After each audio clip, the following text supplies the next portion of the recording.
I'm not crazy. That's how I want to start this. I know that sounds like something a crazy person says, but I'm serious. I'm not insane. Delusional, maybe. Naive, obviously. But not crazy. I came here because everyone I know either thinks I'm joking or wants me to shut up. I'm here because I need someone to look me in the eye and tell me I didn't hallucinate the whole thing. Let me just say this up front. My name is Michael. I'm 28. I live in a small apartment above a nail salon. I work in tech support, and I used to think I had decent judgment. Used to. Past tense. Until Bella. Bella was 35 when we met. 7 years older than me, but that never felt like a problem. I liked older women. They were decisive, grounded, and Bella had this kind of unbothered confidence that made me feel safe, like she'd seen it all and still chose me. Like I was her calm after the storm, her quiet place, which is hilarious in hindsight. We met at this weird spoken word event my roommate dragged me to. She got up there and did a monologue about swimming naked in a lake in Finland while high on psilocybin, and I remember thinking, wow, she's really lived. I hadn't. I'd had a panic attack at IKEA that week because I couldn't figure out how to pronounce froth. So we started dating. She was spontaneous, unpredictable, mysterious in that I once lived in a yurt in Arizona kind of way. I was stable, boring, a good listener. She liked that. She said I was a grounding presence. She also said I had the voice of a non-threatening cult leader, which I think she meant as a compliment. I took it as one. She met my dad once. That's how all this started. He came to town. I introduced them over brunch. He's 59. Used to be a semi-famous pastor on a local TV channel in the 90s.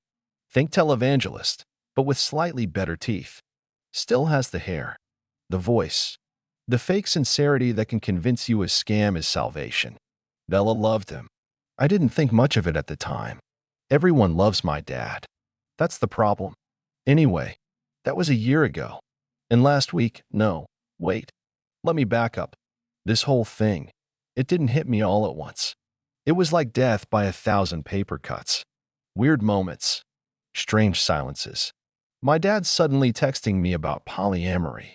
Bella suggesting we redefine monogamy. But I ignored it because you don't want to see it, you know? You don't want to believe your girlfriend is FING your father. And yet, here I am. The worst part? It's not even the cheating. It's not even the betrayal. It's what came after. What she asked me. What she actually had the audacity to ask me after everything. She sat across from me, legs crossed like we were just two friends having lunch, and said, Michael, you're such a good speaker. You'd make it beautiful. That's when I knew the world had officially lost its mind. Or I had. And you, doctor, you're going to sit there, take notes, and tell me what the hell I'm supposed to do with this. Because I can't make sense of it anymore. I guess I should have noticed it sooner. The signs weren't exactly subtle. But when you're in something, when you want it to work, you become a professional excuse maker. I told myself Bella was just eccentric. Like how she never talked about her past relationships. She'd say, it's just recycled trauma, babe, and then redirect the conversation to something like mushroom farming in Nepal. I didn't push. I thought I was being respectful. Now I wonder if I was just being conveniently blind. She moved into my place 3 months after we started dating. Said she couldn't stand her roommate's energy. Claimed the crystals her roommate was charging on the windowsill gave her spiritual vertigo. I believed her. I helped her unpack. I made room in my closet. I gave her the bigger drawer. There were little things. Like how she always asked weirdly specific questions about my dad. Does he cook? What's his sign? Was he always that? Confident? I thought it was harmless curiosity. I even laughed when she said, he has such a presence. I remember replying, yeah, like a used car commercial. She didn't laugh. She said, no, like a king. That should have been my cue to run, but I mistook obsession for admiration. She started watching old clips of him preaching. I'd come home from work and she'd be sitting on the couch, glass of wine in one hand, iPad on her lap, watching this grainy VHS footage of my dad yelling about sin and redemption in 1994. I said, why are you watching my dad yell about fire and brimstone? She said, "He's just so charismatic. You can't teach that." I tried to laugh, but something about the way she said it made me check the door locks that night. She began texting him. At first, it was about spirituality, or so she said. "He just understands things you don't," she told me once, which I'm pretty sure was meant as a compliment, but it felt like a slap I wasn't allowed to react to. And then there were the disappearances. She'd go visit a friend upstate for a weekend. Never tagged in photos. Always came back smelling like hotel soap. I didn't question it, because she was older and needed her space. Because I believed in boundaries. Because I was an idiot. I remember once. I can't even say this without cringing. I walked into the bathroom while she was brushing her teeth, and she had this look. Like she'd been caught. But not in a cheating way. In a guilty way. Like she'd just eaten cake with her hands and didn't want to admit it. I said, "You okay?" And she said, "You look so much like him when you're sleepy." I laughed. I didn't even know what the hell that meant. The thing is, when someone slowly reprograms you to believe that weird is normal, you stop noticing just how weird things are. I remember she once called me Little Lion. I thought it was cute. Later, I'd find out my dad's zodiac sign is Leo. She said once, "You and your dad both have this nobility, this timeless man energy." That's when I should have seen the iceberg. But no, I nodded. I said, "Yeah, I guess we're both stubborn." Like a goddamn fool. I was so desperate to be special to her, I didn't realize I was just a prototype. The truth wasn't something I stumbled upon. It was something that built itself in front of me, one loose screw at a time. And when it finally unraveled, it wasn't loud. It wasn't even explosive. It was silent, clinical, like a diagnosis. Like a doctor walking into a room and saying, "Your test results are back. You've been sleeping with your stepmother." Only worse. Because I didn't just get betrayed, I got recruited. But I'm getting ahead of myself. It started with a text message I wasn't meant to see. One notification. One little preview bubble that changed everything. That's where this truly begins. We were good together, you know? No, we seemed good together. That's probably more accurate. But I'd be lying if I said it didn't feel real at the time. Mornings with Bella were soft, unhurried. She liked to make pour-over coffee with this ridiculous hand grinder that took 15 minutes and sounded like she was sharpening a sword. Said it was a meditation. I used to joke that we could have had kids in the time it took to get one cup brewed. She'd roll her eyes, kiss my temple, and say, "Patience, little lion." I didn't know that phrase would later make me want to set my kitchen on fire. She moved in fast, but it never felt invasive. It felt complete, like she filled up the unused corners of my life. Suddenly, there were turmeric jars where my protein powder used to be, linen bathrobes hanging beside my Star Wars towel, strange herbal tinctures labeled calm, and honor sitting where my shaving cream once lived. She made the apartment smell like orange peel and sandalwood. She made it feel like something grown-ups lived in. We had rituals. Friday night was our anti-screen hour. We lit candles and read to each other from a giant anthology of poetry neither of us truly understood. Sometimes she'd cry halfway through a line and say, "That's exactly how my uterus feels." And I'd nod like that made any sense at all. It didn't matter. I loved the sound of her voice in the quiet. We cooked together. Well, she cooked, and I mostly stood around holding things. She wore these oversized vintage band tees with no pants, humming Fleetwood Mac while tossing fennel bulbs around like a magician. I was always amazed at how calm she was. Like nothing could throw her. She'd slice vegetables like they were clouds. I once spilled a whole pot of quinoa on her floor, and she said, "It's okay. It's just reincarnated chaos." Who says that? I thought she was enlightened. In hindsight, maybe she was just emotionally evasive in a really charming way. We had this inside joke. God, it feels stupid now, but any time I said something sarcastic, she'd say, "Don't make me call your father," like he was some kind of universal authority figure. It was funny at the time. It's horrifying now. She made me feel seen. I didn't have to be impressive. She said my plainness calmed her. She called me honest-faced.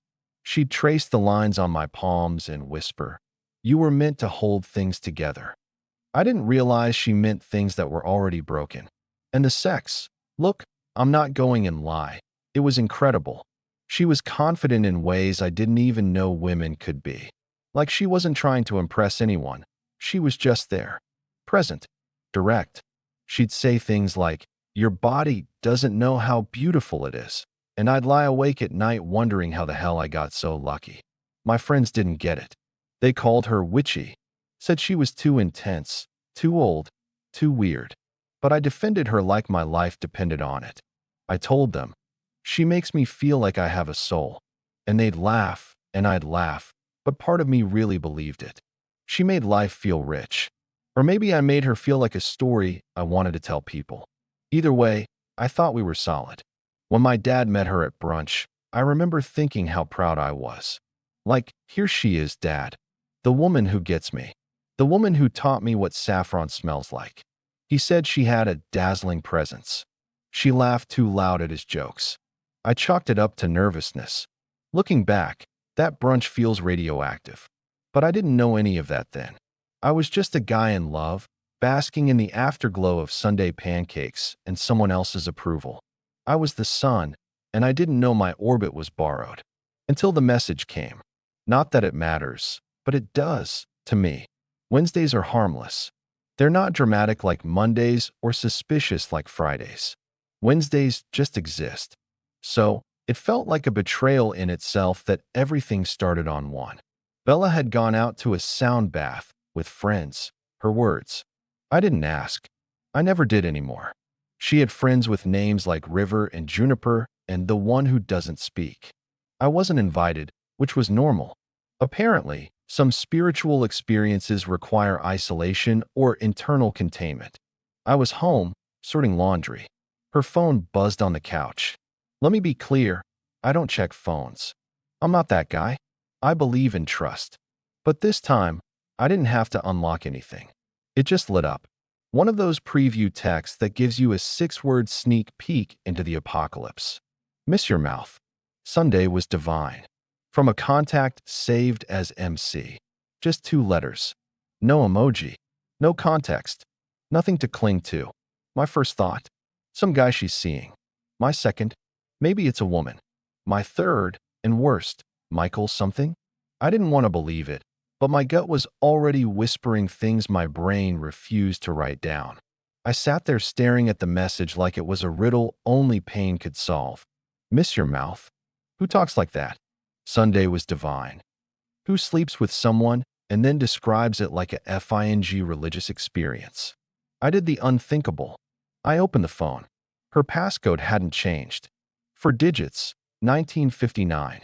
I always assumed it was her late uncle's birth year or something. She said he taught her how to make olive tapenade. Seemed innocent enough. It wasn't. It was my father's birth year. That should have been enough. But no, I had to keep digging. I had to fall face first into the rabbit hole. The message thread wasn't long. They were smart, careful, but not perfect. Here are some things I read with my own eyes. Your hands are so powerful. I can't stop thinking about the cabin. Does Michael suspect?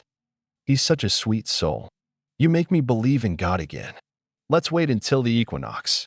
It'll be symbolic. The equinox. I didn't cry. I didn't scream. I didn't even throw the phone. I just sat there, surrounded by piles of mismatched socks, holding a warm piece of glass that had just stabbed me in the chest. My father. My girlfriend. I wanted to believe there was some other explanation. Some cult? A wellness retreat? A shared delusion? But no, this was specific. Physical. Real. It was the kind of betrayal that makes you question whether you were ever actually in the room while your life was happening. She came home that night like nothing had changed. Hair damp. Smelling like eucalyptus and arrogance. I didn't say a word. I couldn't. I just stared at her like I was trying to recognize someone who used to be someone. She asked me what was wrong. I said I was tired. She kissed my forehead. Get some rest, little lion. I wanted to laugh. I almost did, because she had no idea that I knew.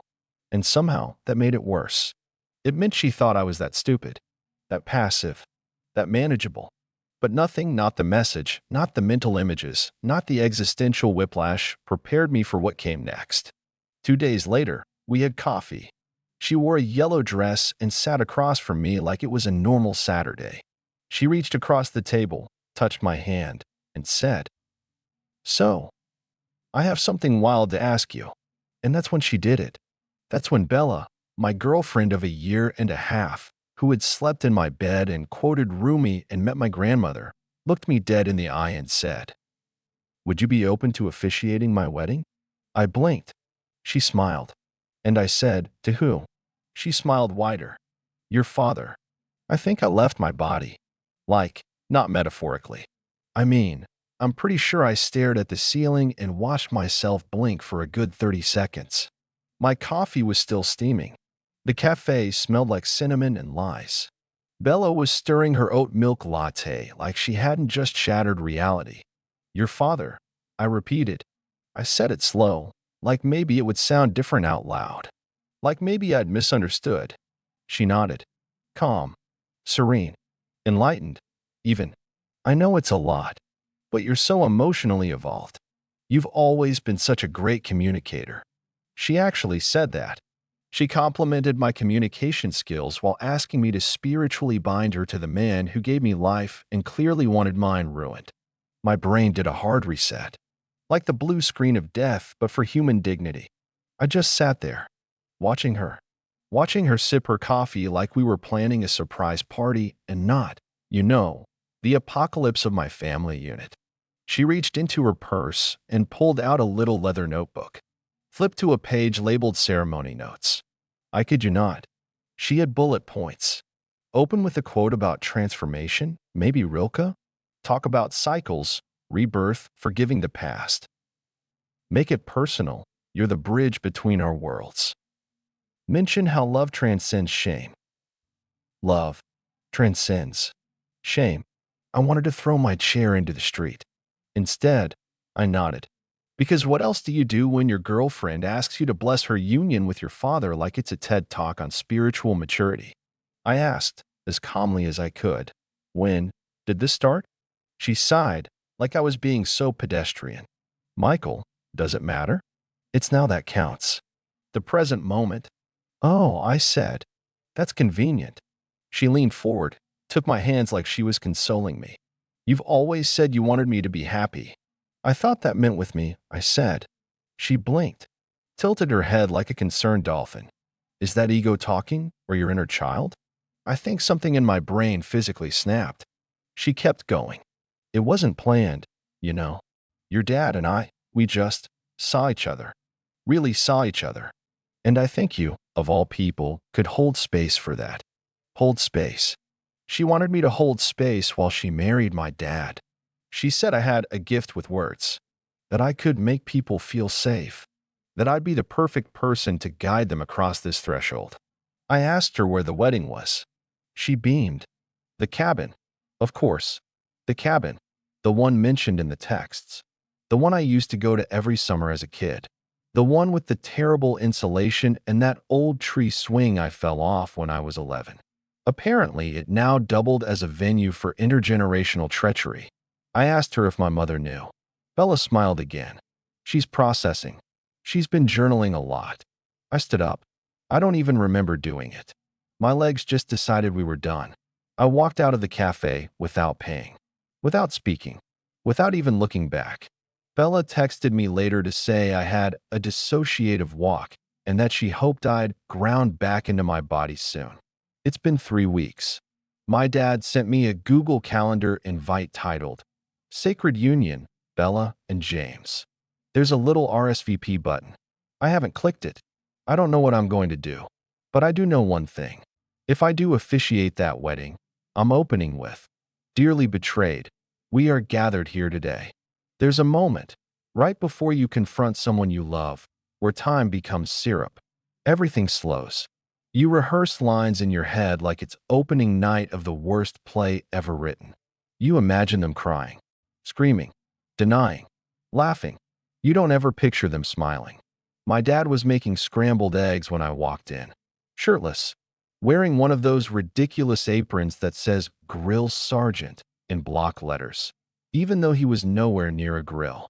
The man was 65. His hair was thinning, but his confidence was thick. I stood in the doorway of my childhood kitchen, watching him stir eggs with the same hands that apparently now held my girlfriend. He looked up. "Morning, champ." Champ. I was 30 years old, and he still called me champ, like I was a golden retriever with a GPA. "Hey," I said. My voice cracked. My stomach was a small bonfire of bile and disbelief. He gestured with the spatula. "Hungry? Got some turkey bacon. Trying to cut back on pork for Bella." For Bella. I blinked so hard I saw stars. I sat down. I didn't know why. Maybe to keep from fainting. Maybe to keep from lunging. He flipped the eggs like we were in some Norman Rockwell painting. I hated how normal it all looked. "Dad," I said. He turned, plate in hand. "Yeah." I kept it simple. "Are you sleeping with Bella?" The way he paused, that tiny, almost imperceptible beat, it was the kind of silence that slams a coffin shut. He looked down, then back up. Then he smiled. "Well, yes. That's it. No denial. No regret. Just a casual yes, like I'd asked if he'd seen the latest Bond film." I felt something sharp pierce my ribcage. I think it was my soul trying to get out. "She's my girlfriend," I said. He nodded. "She was." But it evolved. Evolved. My father was using therapy words now. "Great. You evolved into FING, my girlfriend?" I asked, louder than I meant to. He held up his hands. "Hey, don't reduce this to just sex. That's not what this is." "Then what is it?" I asked. "What the hell is this?" He sat across from me like we were having a father-son talk about baseball. "She sees me, you know? Like, really sees me. I didn't expect it. But there it was. She's 7 years older than me," I said. "And you're my dad." He leaned in. "Exactly. She's mature. You've always liked that about her." We connected over it. Our talks, at first, they were about you. "Oh, how touching," I muttered. He kept going. "It was emotional before it was physical. You have to understand that." I wanted to scream. I wanted to throw his stupid eggs in his face. But instead, I laughed. Just a short, bitter snort of a laugh. "You asked me to officiate your wedding," I said. He smiled like a man who'd just solved a crossword. "Because you're family, Michael. You mean something to us. It would bring closure. Healing." He actually reached out and tried to touch my hand. I pulled away like he'd offered me poison. "I'm not blessing this circus," I said. "You two deserve each other, but I'm not standing up there like some spiritual hostage." He looked almost disappointed, like I was ruining the vibe, like I was the immature one. "We hoped you'd be bigger than this," he said softly. And that broke me in a very specific way. I stood up. "You can have her. You can marry her. Hell, you can take her to the moon and start a family band for all I care. But you don't get to pretend this is noble. It's not transcendence. It's just disgusting." He said nothing.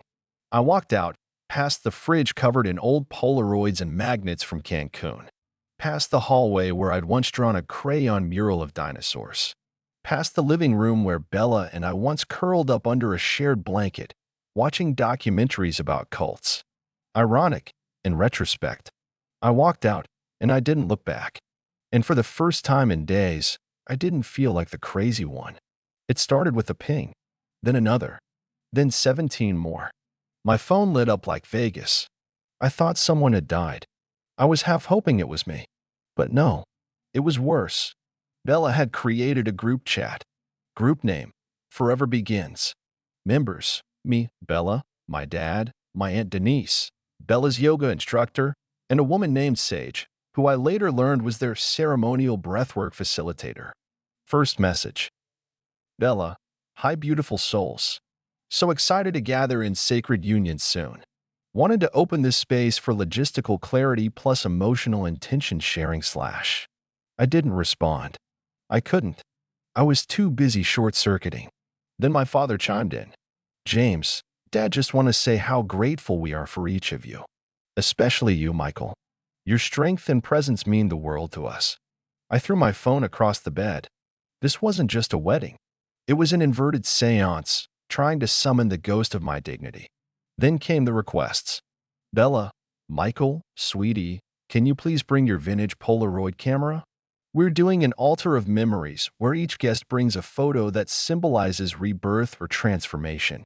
I sat there, staring at that message like it was written in blood. She wanted me to bring my own camera to document her marriage to my father. There was a pause in the chat. Then Sage entered. Sage, honored to hold emotional space for everyone. I'll be guiding a throat chakra clearing circle before the vows. Please bring something that represents your voice. I nearly choked on my own voice. My Aunt Denise sent a thumbs up emoji. That somehow hurt more than everything else. Aunt Denise, can't wait. Bella, you looked gorgeous in those engagement pics. Michael, you're officiating, right? You've always had such a strong stage presence. I wanted to respond with a video of me screaming into the void, but instead I typed, Me, I am not officiating. I am attending under protest, like a war correspondent. Then I left the chat. Not muted. Left. Bella texted me individually 5 minutes later. Bella, hey, was that necessary? Remember, conflict is just a gateway to deeper truth. We love you. Please don't shut down. I didn't answer. I threw my phone in the freezer. I don't know why. Something primal. Like my ancestors were screaming, bury the demon box. The group kept texting. I know because it spilled into my email. They were planning the rehearsal dinner. At the cabin. Apparently, my father's toast would include a poem he wrote called Unexpected Roads. I wish I were joking, but I'm not. And that's the worst part of all of this. It's not a dream. It's not a parody. It's my life. The day of the wedding was beautiful. Of course it was. Blue skies. Birds chirping like hired ambience. A perfect spring breeze, like nature itself had RSVP'd, yes, and brought a damn gift. The cabin sat on the edge of hill pine woods, nestled like a postcard cliché. Twinkle lights strung between trees, wildflowers pressed into mason jars, a soft instrumental cover of Here Comes the Sun playing from invisible speakers. I wore a charcoal suit. I considered black, but it felt too honest. The guests were a strange mosaic of Bella's wellness tribe and my father's golf buddies. Everyone looked slightly underdressed and aggressively at peace. They hugged me like I had survived a coma. Some whispered, "You're so brave," like I was giving her away instead of having her taken. The ceremony started late, of course. Bella made her entrance barefoot, in a lace dress that looked suspiciously like something she'd once shown me on Pinterest back when she still called me baby. My father stood at the altar in a beige linen suit like some sort of aging resort guru. They didn't walk down the aisle. They floated. Sage burned sage. People wept. The officiant, some guy named River with a man bun and no last name, spoke about the spirals of karmic convergence. At one point, he actually said, "We do not find love. We remember it." I almost laughed. I had to bite my lips so hard I tasted blood. They read their vows. Bella's were handwritten on recycled paper embedded with flower seeds. My father's included a quote from The Alchemist. They kissed. The crowd erupted. I clapped. I didn't mean to. It was just a reflex, like a sneeze or panic. Then came the reception. There was kombucha on tap. The food was vegan fusion. Someone did interpretive dance to Bon Iver. I sat at a table with a woman who read my aura and said she sensed a tremendous amount of root chakra tension. Yeah, no kidding. When it was time for the speeches, Bella stood and said, "Michael, we know this isn't easy, but thank you for showing up. You're part of our story. You always will be." Everyone looked at me. I raised my glass. "To the happy couple," I said, "and the long, strange road that led us here." I drank water, but in my head, it was kerosene. After the vows, you're probably wondering what happened with my dad and me. The short version? We talk. Occasionally. Mostly about things like taxes or football or the way Trader Joe's keeps discontinuing our favorite salsa. We avoid deeper waters. Every now and then, he sends me a YouTube video about forgiveness and the power of radical acceptance.